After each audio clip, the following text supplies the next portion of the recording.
you're both speaking on stages and all sorts of stuff. And I think one of the big things that was interesting is just that I feel like first, I feel like we might approach the digital marketing space in a few different ways. I'm a big believer of dynamic ads, broad targeting, stabilization of CPA, simplicity.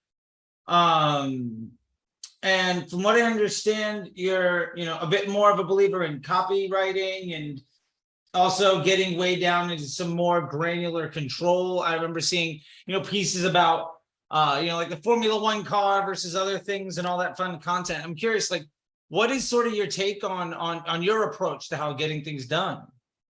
Yeah, I mean, I think, my approach is much more from a direct response marketing focus. And so, the way we run accounts is very much built on getting insights and signal on the direct response side, using the copy, basically, like, it's kind of similar. Well, it's not drastically different than what I've seen you talk about in some interviews as far as your testing phases and how you try to figure out what copy or ads are working. It's a very systematic approach. But from us, we've used Facebook ads as very much a advertising direct response field. Because a lot of the like you said, the DCOs and now ACB is a media buying machine, machine learning, and the practices that they teach people to use is to what helps a machine learning growth happen. But for me, I very much come at it for more of a direct response marketing side, which causes you to break the best practices that they do, because their best practices are designed for machine learning and not necessarily for advertising marketing intelligence. And where do you find like those differences being? I mean, by the way, I love the Porsche ad in the background. My favorite, the Ogilvy styles are so good. My favorite is the VW 0 to 60 yes ad. That might be my favorite print ad of all time. So we got a lot of love for that. I'm curious, where do you find the differences in leaning into leveraging the machine versus direct response? Because it feels like that's a very specific lever in how that you're looking at one thing versus the other.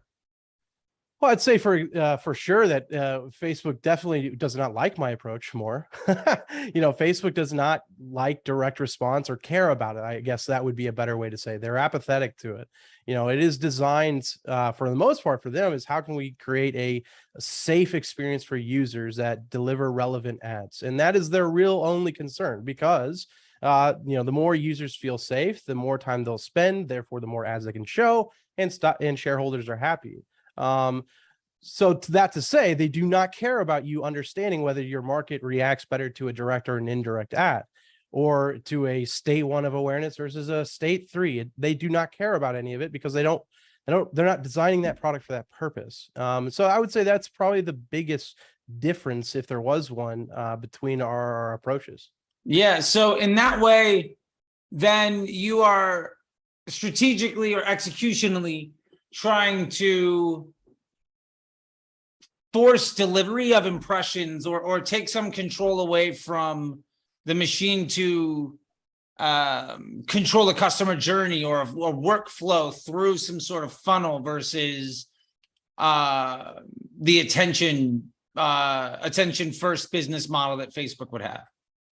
I would say more leaning on, I want the advertiser to get that insight on their market more. I want the advertisers to get those signals to better understand what their market is feeling and what they react to, rather than necessarily media buying efficiency per se. Now, realistically, like the phase 3 of our method actually goes into the best practice, goes into using the ACB, going into using DCO and all those optimizations. But in my opinion, unless you have controls being placed into the best practice, you're not gaining the insight, because if it wins, you have no idea why it won. And if it loses, you have no idea why it lost. And so our process is first going through and establishing those controls so that when you get to the phase 3, you can spend money confidently, knowing that all of it is going into things that already works and is proven with the market. So for you, it's about exhibiting as much control as you can over the discovery of winning elements and the creation of control assets to then leverage in a fashion so that by the time you do get to using CBO and dynamic ads and broad targeting, you know that you put your best foot forward.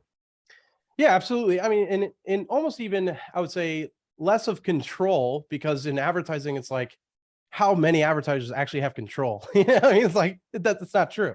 But what I would actually rather more say is and this is the purpose behind that decentralized concept, which is the thing that you more called out. The concept of the decentralized is that there's no single point of failure, right? So you're decentralizing your risk by allowing not all of your eggs to be in one basket, and you're decentralizing it so that you're getting better signal, so that, I guess, in a sense, you have a feeling of more control. Got it. So the decentralization, and this is something that like I haven't been able to garner out of going through your content, and I feel like you and I have both gone through each other's stuff to some extent, which is great, because I think there's a lot of folks with good ideas, and both of you and I both share a lot, which I think is great. I think, it's awesome to see multiple people getting to success one way or the other. Being able to see what that looks like is phenomenal. I think that decentralization, for me, what really rang an alarm bell is the idea that it feels as though I'll put it this way. My belief is that we're in business with our partner, in this case, Facebook. When we are trying to manipulate that or not lean into it as heavily as we can, often that insight comes at the expense of the insight and control, or ability to have tactile control comes at the expense of the upside of performance. And I feel like what you're getting at is either you haven't seen that happen, or with that insight and that ability to have a more leveraged approach, you're able to get a better net outcome for a longer period of time. That's kind of what it feels like. I mean, I don't have the whole decentralized thing down, because I'm sure, there's learnings and all sorts of other stuff. We both run businesses where we teach, where like that, isn't necessarily as simple as it can be put in a couple of paragraphs. Yeah, I mean, I think, it's the decentralized purpose is for the long term, like you just said. If you get an ad campaign that starts taking off, we both know that campaign's not lasting forever. And unless you have the insights for why it is performing well or why it's doing well, well, then you're not going to be able to maintain that result for long. And so that's really the purpose, is for the advertiser. Now, I don't see Facebook as my partner. If we consider them as a partner, they are one of the worst partners ever for an advertiser. They offer a product that they'll happily take my money for, and they will happily give me quote unquote reps to help me spend more money on their platform.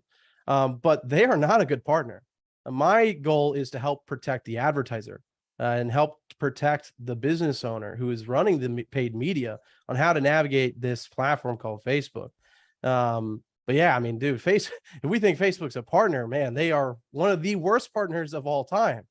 I hear you. Yeah, the level of support. I mean, I remember when I got into Facebook, there was like one rep for every account spending 7 figures west of the Mississippi River.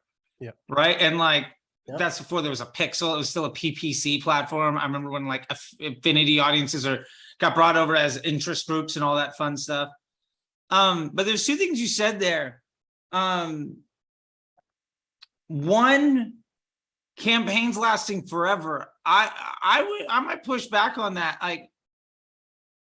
I've got brands like my women's clothing business, or a meal replacement shake company I was a part of, or CBD business, or some SaaS companies where our primary campaign would last well over a year or longer.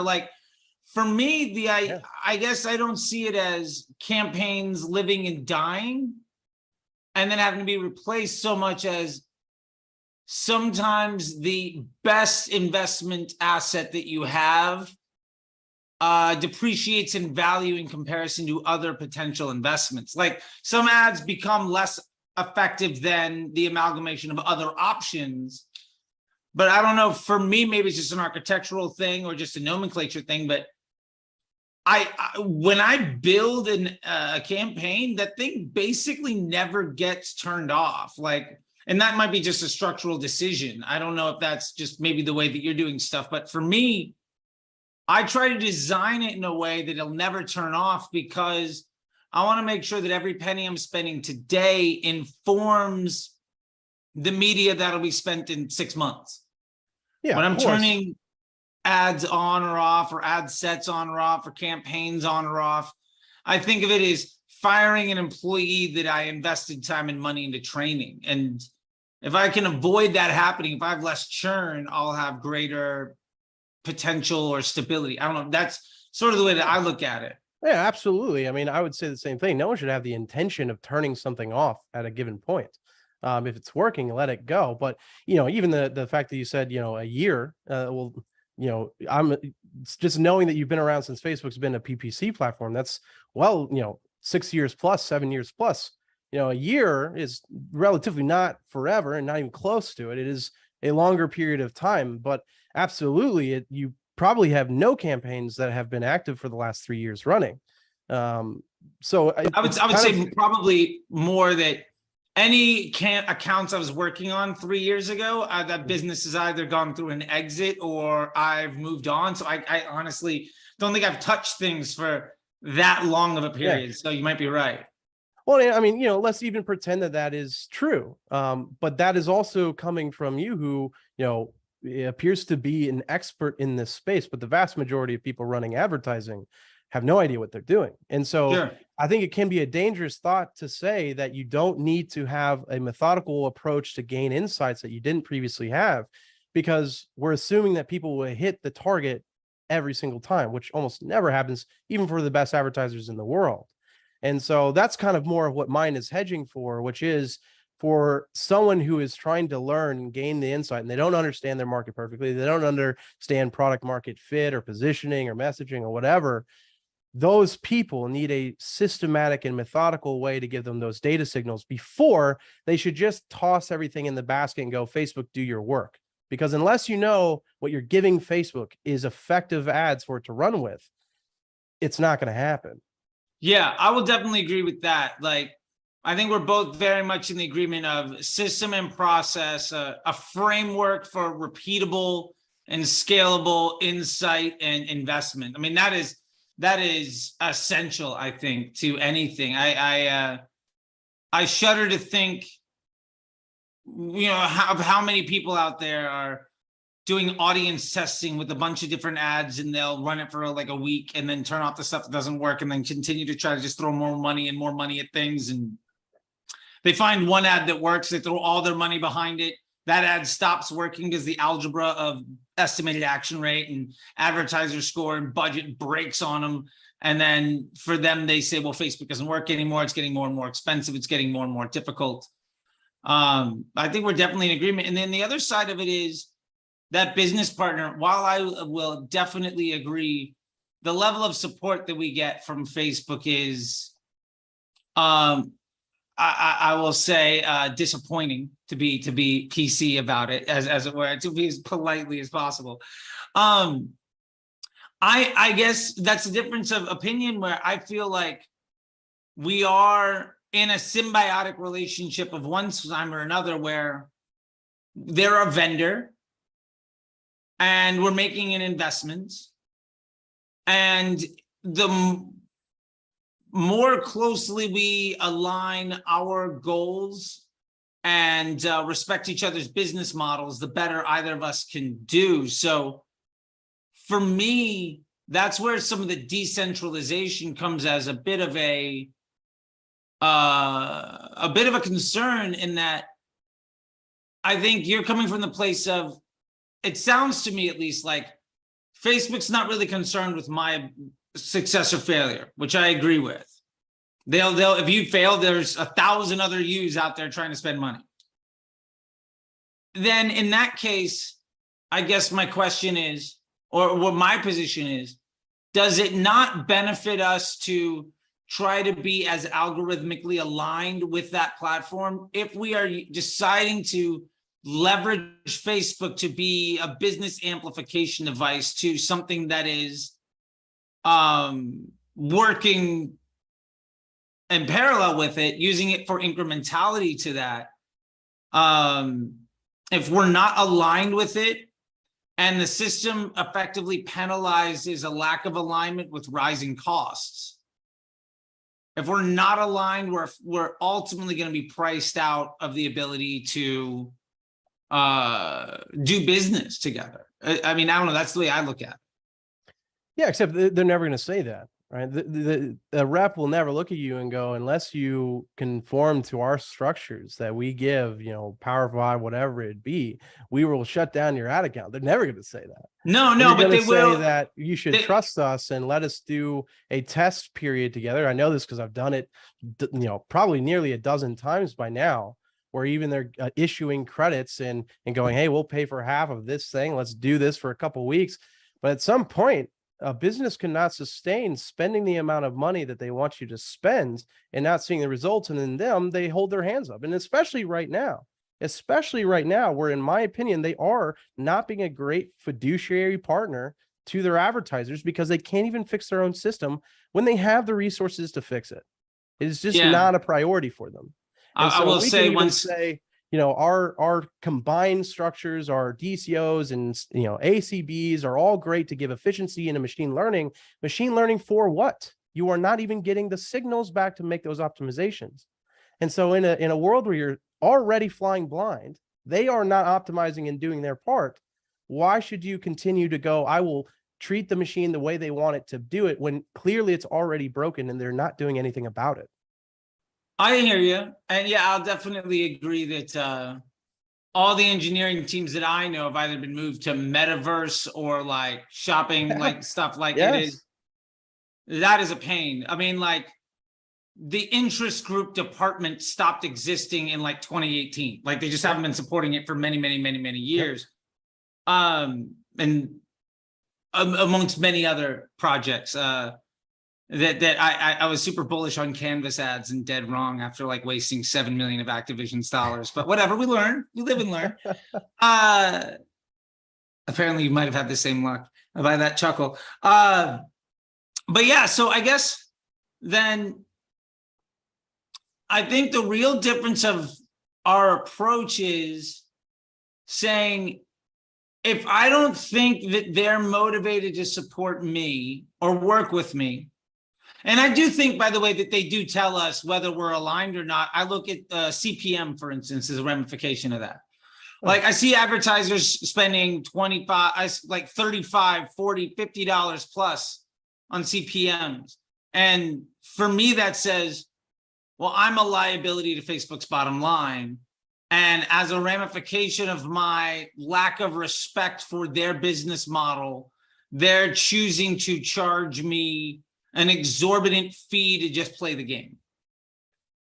And when I do get ads that users like to respond to, that have a high estimated action rate, not only am I getting cheaper inventory, but I'm also getting higher quality visibility, because impressions, you know, if you're 20 minutes into a doom scroll, that's an impression, or that ad, versus like the second thing somebody sees when they open up Instagram, right?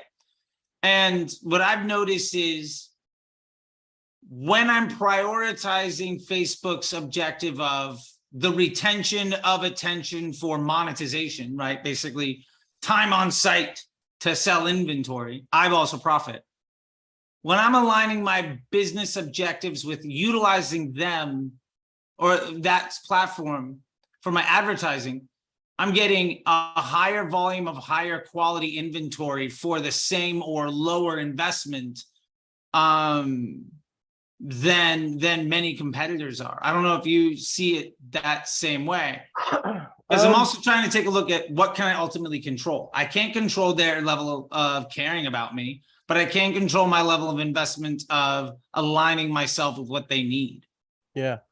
I probably can't speak much to, the account structures causing changes in CPMs, namely because their, auctions are not, from everything I've been told, is not designed around that. It's designed exactly what you said, it's like ad quality, it's expected action rate, and it's one more. What is the Oh, it's bid. So the bid equals the budget, bid, estimated action rate, and advertising quality, and then estimated action rate. And none of that has to do with, do you have a proper account structure? So in my opinion, if they are penalizing people for not creating the campaign in a proper way, that should be illegal. It should be lawsuit worthy, Yeah, I would say, I'm not saying that they're penalizing you for that. I would say that it's less about a structural, architectural thing. I think there are ramifications of your architecture where you force impressions, lower quality user experiences. Like if you have unproven assets, right, where you haven't gone through and developed them so that they're what people want, or you're using heavy retargeting, or really any, or like interest groups or lookalikes, knowing that every ad effectively creates its own audience and that Facebook is trying to give their users the highest quality experience. When you fight that, you are then investing in forcing Facebook to give a lower quality experience to their users. And as a result, you're going to pay a higher unit rate to advertise. I guess that's Sure. Probably way too many syllables definition of what that looks like. The only problem with that, though, is that it presupposes that you can always deliver an ad that is proven and delivers a high quality experience, but that's impossible. There's only one way to do that, and that's to test. That's the only way to get there. And so the only way to do that is to force impressions. I don't think any advertiser wakes up and goes, let me deliver a low quality ad. I think the goal is always, how do I get a better ad? But the only way to do that is to test it. And at that point, sometimes it will require you to deliver low quality ads. But in that case, you should control and silo that testing so it's not affecting your scaling campaigns. Because if you inject that, you could hurt that campaign. And so that's the point of the decentralization, is to silo your audience testing, silo your creative testing, so that when you get to scaling, you are working on all controls and that campaign is unpolluted because you can have confidence in every aspect of it. So this decentralization is one campaign that effectively validates elements. Yeah, and then another campaign where you are doing testing of assets and audiences. So ours is, we never want to test two different variants at one time. So anytime I'm testing creative, I don't want to also be testing audience. And anytime I'm testing audience, I don't want to be testing creative. So phase one is testing audiences using proven creatives, post IDs if you have them. Moving into phase two is, once you've found audiences that show promise, you move into that where it's creative testing using those proven audiences, using variants against your control ad. So you're trying to beat the control. And then once you have creatives that are starting to either match or beat your control, you move into phase three with proven audiences, proven creatives, but you keep the others two running, because that scaling campaign is gonna need new creative, which you're testing consistently in phase two. And eventually it might even need new audiences. So that's why you keep phase one running, so you can drip them over. Yeah, I guess then there's two suppositions there that I'm just interested in. One is that audiences matter. And for me, that like, I guess, like, what types of audiences are we talking about? Retargeting group interests, lookalikes, or is it a conglomeration of any one of those? We have main pillars that we have people look into. The first one is always interests, starting specifically with competitors. Then normally our next best is influencers or authorities in that industry or that your market would look to. Then publications is our next one. Then we move into more behaviors and demographics. So that would be, testing either job titles or behaviors that Facebook recognizes. And then the last one is typically broads or larger lookalike audiences. We don't typically audience test, 1 or 2% lookalikes, but larger 5, 6, 7, 8, 10%. Gotcha. So then I guess,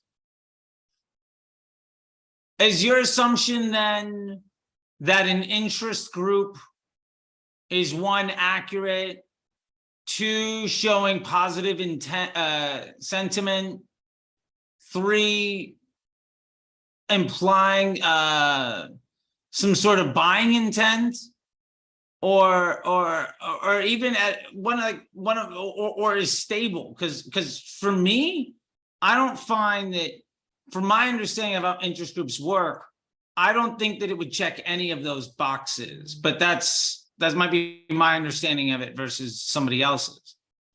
Well, I mean, at this point in Facebook advertising, it would be irrelevant anyway. I use interests as essentially a launch point for Facebook to use, because even Facebook says we will expand beyond this audience when we believe that we can find better conversions or a cheaper cost of conversion. And so I use it as the pure fact of someone willing to buy a MAGA hat is much more likely to like the page Donald Trump than they are to like the page Joe Biden. And so it's simply meaning as this is a basis point of interest that we believe our market most likely likes. But I mean, Facebook is going to go outside of those interests anyway. But in my opinion, it's kind of like pointing them in the right direction. So I guess if somebody is, talking about MAGA hats or going to sites with them, does that imply then that they're a Trump fan? Because no, as an example, I mean, especially with someone like, Trump, when you think of something polarizing like that, I mean, his audience is definitely not just conservatives. People he was president of the United States. So American citizens liked that page. You know what I mean? That's kind of that's really about the only confidence level that you can kind of have. And even then it's still fluid. But well, let's I would say a better example, like a Bass Pro or no, I'm sure. Like Well, I think the polarizing is a good thing. Like in the examples here, because it's way easier to be hyperbolic and binary versus like a Bass Pro or like the local sub shop or something. Like we can have it, So my point with that being, and not to get political about it, I think it's a very binary kind of example, which I think is great. If I don't like something and I talk about how much I don't like it, with your understanding, does that mean that I'm interested? If you don't like something? So if I talk about, for instance, and again, just using examples here, if you're very, let's go Bass Pro Shop so we don't have to get political here. You're a huge Bass Pro Shop fan, and I think it's the worst thing ever. You talk about all the time how much you like it, and I'll regularly share anything I can about how much I don't like it. But we're both using keywords, Bass Pro Shops, going to the site, mentioning the words, using pictures, all sorts of these contextual pieces. Would you think, is your understanding that the system is when I'm in the Bass Pro Shop interest group, does that imply positive or negative sentiment to Bass Pro Shop? And like, if I were to respond to, for instance, if you were to send an ad about how terrible it is, buy this thing about how much it sucks, could you target people that talk about it knowing that half the people that talk about it hate it? I don't know. I mean, I think, originally the interest groups or the interest targeting that you could do inside of Facebook was based on, did they like the page, right? And so that was the context of, you don't know, you have zero idea at the range at which this person is interested inside of this thing I'm going after. However, they have taken the time at minimum to like the page to receive more information. Now, on the flip side, it's no different than broad.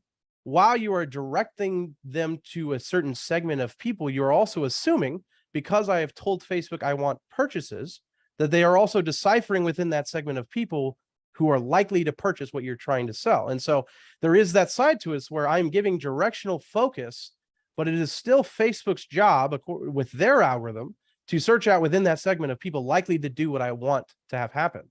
And which is the same thing with broad. You're assuming that Facebook's going to shuffle through the muck to find the people likely to do your conversion event. Yeah, I got you. So I guess, yeah, if I'm anti Bass Pro Shop, I don't know why we're taking the piss out of Bass Pro Shop, but I think it's easier than maybe the first example, but we'll go with it. Instead of fictitious Jasper's Market, Which, and nobody likes Jasper's Market. I've never been there, but I'm pretty sure it's stupid inside Facebook joke. So if I'm anti-Jasper's Market and I'm selling an anti-Jasper's Market t-shirt and I put in Jasper's Market interest group, then I'm going to be able to focus my ad towards somebody who is anti-Jasper's Market because that's what I'm selling. And I'm less likely to have that ad shown to somebody who is diehard Jasper's Market because of the buying intent of a Jasper's Market product and the metadata on my webpage and the words that people are using and all of that stuff. Like, it's going to be able to determine that the purchase is coming with the sentiment attached, whether it's positive or negative. Does that make sense? I guess. I mean, it's kind of actually just more along the lines of you have no idea. It would be something I would definitely tell someone to not just hedge on that, which is why in phase one, you're testing many different audiences at one time. Sure. But it would not be a bad idea to test it because there is a very decent chance that there could be conversions to be had there. It's the same reason of, let's say I was selling Tesla and I wanted to advertise Tesla on the market. Well, I might obviously go after Tesla as an interest that I go after. But what else would I might go after? Well, where do these people shop? Maybe Whole Foods. So Whole Foods is a place I might target to see if I can find. Lululemon might be a place because, okay, they've got to wear clothes. Premium brand. Yeah. Right. So I'm dispersing out across it, playing a game of Battleship and seeing what takes a ping or what tells me that gives me more data of what next should I test. Yeah, I got you. Okay. Yeah, because I guess, yeah, I got you. So you're just kind of playing, Battleship or whack-a-mole there on like what works. And then you're digging a little bit of a hole, but that's the opportunity cost of discovery. And then the scale overcomes that detriment. Yeah. What is absolutely, I mean, in the trainings too, phase one, the biggest disclaimer on is this is not designed to be profitable, which is also why we use micro budgets inside of it. But it is not something designed to be profitable. It's something designed to give you more information about your audience so that now you found the right market to speak to. When you move into phase two, you get to focus on what you're saying. And that's the whole purpose of it. Got it. So it's who are you going to speak to? And then how do you speak to them? And then can you use that information to go to a less qualified audience to acquire scale? Yeah, now it's focused, it's like audience, creative. Now it's focused on efficiency. How do you become the most efficient in your campaign, which moves into the scaling side where you use all the best practices and machine learning that Facebook has. Gotcha. Right on. Yeah. I mean, it makes sense. I'll be honest. I probably would do things very different. Seems like we both might have people that are successful that have learned from us either way. So, black or white, we're still getting there. Vanilla or chocolate, it's still ice cream. I'll put it that way. I don't know why I'm gonna have to use that more often. I just came up with that. I'm gonna have to remember that one. I like ice cream. But yeah, I think that's interesting because that's just very counter to how I would necessarily do stuff. But clearly it's working for a segment of folks. And I guess just with that, like, is there a specific type of individual where this process works better or worse for them versus somebody else? Like, if you found a business objective model or niche that this is the best type of fit for? Not really niche. It comes down to spend amount. For us, it's really spending at least $10,000 a month in advertising. If you're below it, it's not really the best system because it is a larger system to implement into your ad account. And if you don't have the budget for something like that, you really do need to focus on efficiency because you need to drive those signals from a media buying perspective. Yeah, no, I would agree with that. I think at some point, I think some people can't afford to use Facebook because it does not have the world's best return on your investment. And I think a lot of folks are of the impression that if I start out at 20, 50 bucks a day, I'll be a millionaire. Or if it doesn't work, I'll just start over. And it's like that. I always tell people about runway, like how long can you run? How much time do you have? And how you then scale against that to buy yourself more time and to grow your business. I know we're only supposed to talk for like a half an hour and I'm already coming up on 45 minutes. I want to respect your time because I know you're a busy guy like me, but just I know you also have some training stuff. I think we've had some folks kind of talk to both of us on that. I'm just, would love to have the opportunity to, also give you have it expound upon like what it is. I think it's what the Heman-X like program is. I don't think that was it, right? Am I just remembering this wrong? I feel like that's it. Yeah. Okay. I don't know why my brain was like, wait, am I right or wrong? I don't know. Yeah, that's it. Yeah. So what does all of that entail? Because I've heard some, I've heard a lot of things. Yeah. So the real main purpose of it is, in a world right now where I believe a lot of media buyers are having difficulty because all they learned ever was media buying. The program is there to help people become more full stack marketers. People who can actually understand market research, consumer psychology, understand copywriting, and obviously outside of running ads on Facebook, we train on Google and we train on YouTube and TikTok. But really, I mean, Heman-X, before it ever became a program for people, it was a program I created for my internal teams, because when I was starting my agency, we're growing really fast, and so my first thought to as I'm needing to hire people urgently, was pay for talent. Go out, find the top people at Mute 6 or Hawk Media, pay them a lot of money, have them come in, and that's how you can continue to keep up with scale. But I did that and it ended terribly. I found more and more that the best media buyers that I could find were people who are really, really good at spending money, really, really good at media buying efficiency. But they knew jack all about marketing. They knew jack all about offer creation and all of it. And so, I realized if I wanted a team that could deliver the results I expected from our agency, I had to train and build it. And so Heman-X was that program I had built. And, after about 6 to 10 months of kind of just seeing what these media buyers were now doing in my agency, I was like, I think I might have something here. And people would always really ask me if I could consult or train. I'm sure you get it all the time. Like, could you, come in and help my in-house team or whatever? Sure. I didn't have the time. And once I saw kind of the results of this thing, it was like, well, I think I just found a need and an easy new business to spin up using what we already know is working. I love that. Yeah. Cause I've heard, I am always out there seeing what people are doing. And I've definitely heard that kind of thing where it is a bit of an omni-channel approach using some systems and process heavily built around research. I've had more than a few people come back or talk about also the, and I'm curious how you would feel about it, or if it's not a bad thing, just a reliance on there's a lot of copy importance in the words. I mean, as a man with an Ogilvy plaque in the back of the room, I am not shocked that words are important to you. That's a choice. I don't know how many people understand it, but I do love the print ads. Again, big Ogilvy fan. And that from there, sort of the process is what there's, I mean, I don't talk about too much about what the inside the experience is, it's not my place to say one way or the other. If you want to talk about it, you're more than welcome.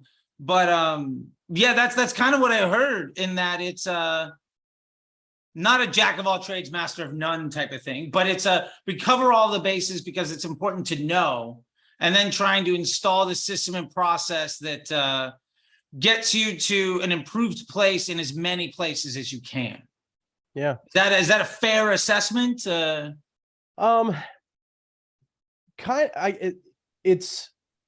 is probably pretty similar to the experience, but it was ironically, it wasn't intentionally that way. It was how clients have kind of shaped the program to be, because when people were coming in, they would start asking some media buying questions, start reviewing the ad accounts, and all of a sudden, we get in, and you probably see this all the time. It's like the ad has no congruence to the landing page, or the landing page itself is converting at, it's a lead opt-in, it's converting at 10%. Your problem is not your advertising. Your problem is not your click cost. Your problem is that 10 people are converting out of 100 when it should be 30 or 40. And so we were just kind of getting all these consistent things coming through. And what we realized is just our clients' biggest problems was not necessarily media buying. And media buying is a media buying is a media buying. I mean, there's only so many ways you're going to create a campaign. In my opinion, no one really has an innovative process. There's variance in how people run ads, but no one has something new. But what is a huge gap that I'm seeing is that people are just not good marketers in general. And they wish, and I wish it too. I wish it was 2016 Facebook where you could put up pretty much anything and print money. Yeah, picture of a brick millionaire. Absolutely. I mean, man, I joined the game way late. Yeah, like I hear you. I was spending $1 million a day in 2013, 2014. 100%. It did not occur to me at the time to run my own business because I went from like touring musician and radio personality to like salary gigs, spending ungodly amounts of money. I was just like, oh, I don't need to fix this problem. This is great. And then 5 years of making millionaires every day, I was just like, maybe I should have done this back then. I know a lot of folks. I got in with a few people, but those days are behind us, sadly. And I think lack of a booming economy, smarter consumer base with less discretionary funds, more saturated market, all sorts of things. It just doesn't work like it used to. Which is a bummer. So anyway, the path to getting people better results and why copy is such a big emphasis in it is, really the only other thing you can get people to get really great at to get great results is the creative side.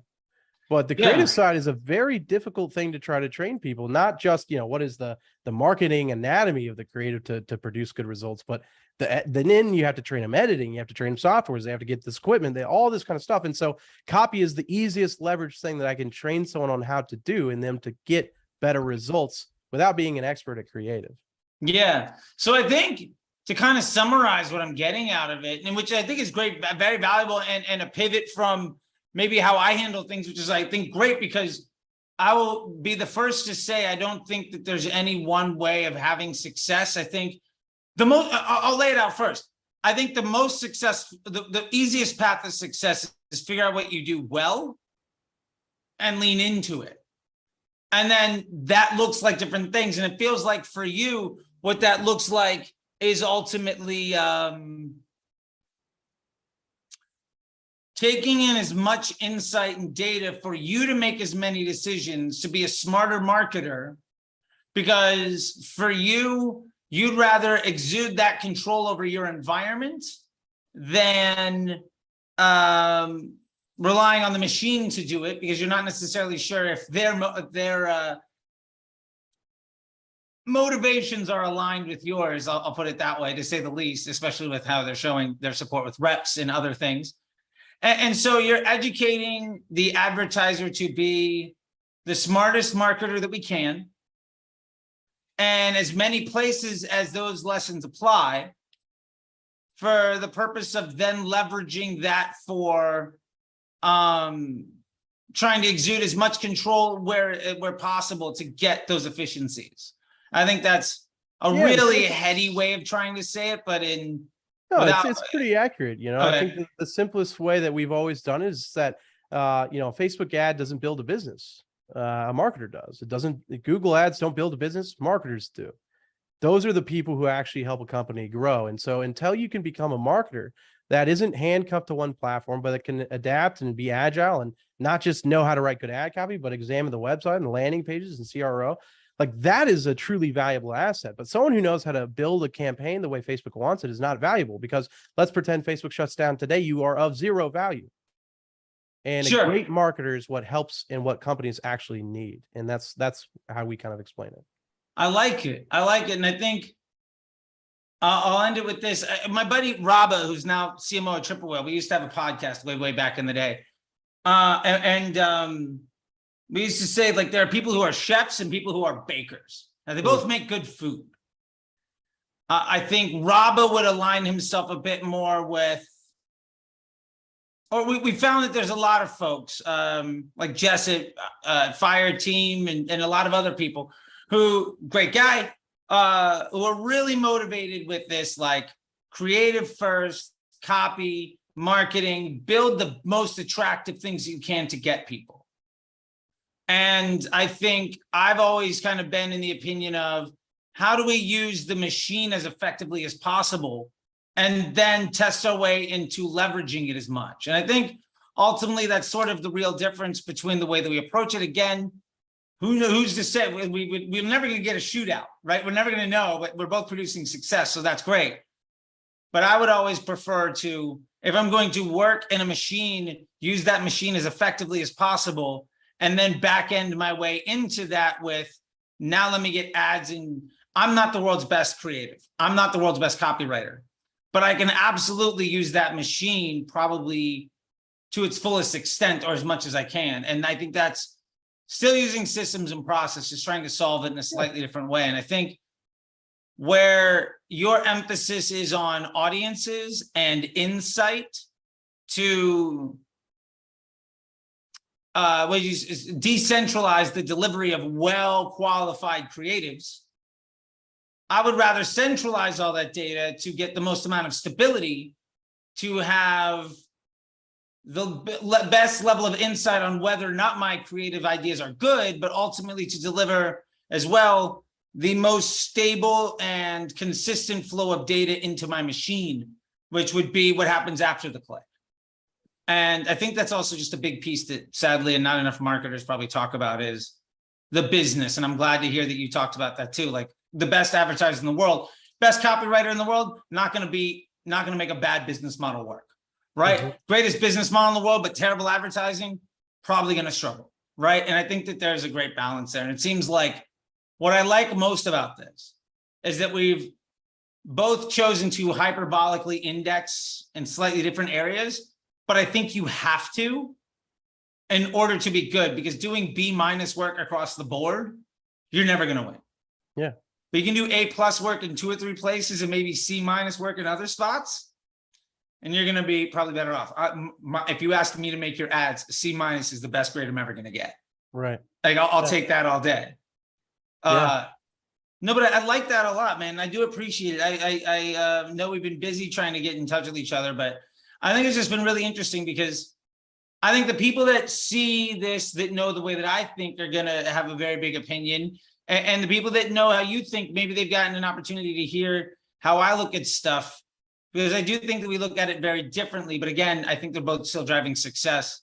And I think my primary difference is I would never test an audience. I'm never using audiences. I'm going dynamic creative pretty much from day one, once I validate once I have an idea on what concepts to work with. And I am using my best thinking, or I will outsource that creative development. But I'm then trying to align myself as closely as possible to the workings of the machine so that it can do all of the work for me. And then my only lever is then creative. And I never have to worry about audiences or ad sets or campaigns dying ever again. But I think that's just 6 one way, half a dozen the other is what it seems like. Yeah, and I think that's fine. I think it's important.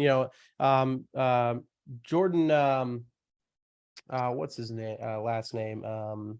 Menard. Jordan Menard and I have a lot of disagreements in how to run advertising, but he's a very successful advertiser. I've had clients that then went on to work with him and had a great experience, and vice versa. And so I think that side is important, because if L'Oreal came to us to run their ads, I would not be a great agency for them, because they're very much a brand play. Now, they would, from what I'm hearing, it almost would be a perfect client for you. Because at that point, your goal is efficiency at all costs. And we're assuming that every creative we're testing is pretty much proven if it's coming from them. And so it's important that there are different types of advertisers. My only real concern was the concept of calling out other marketers on the concepts and strategies they use without actually knowing what it is. It makes no sense that marketers are shitting on other marketers for marketing. I think I saw you say that, and I think that has also put into some perspective the way that I try to communicate with folks, and I appreciate that feedback. Jordan has said some stuff too. I think that we're all marketers trying to market ourselves and products, and that's why I was really wanting to touch base, because I think at the end of the day, 30-second videos with like maybe a couple hundred characters, dramatically different than this opportunity to, as close as we can in this crazy world, be a little face to face and get to understand where people are coming from.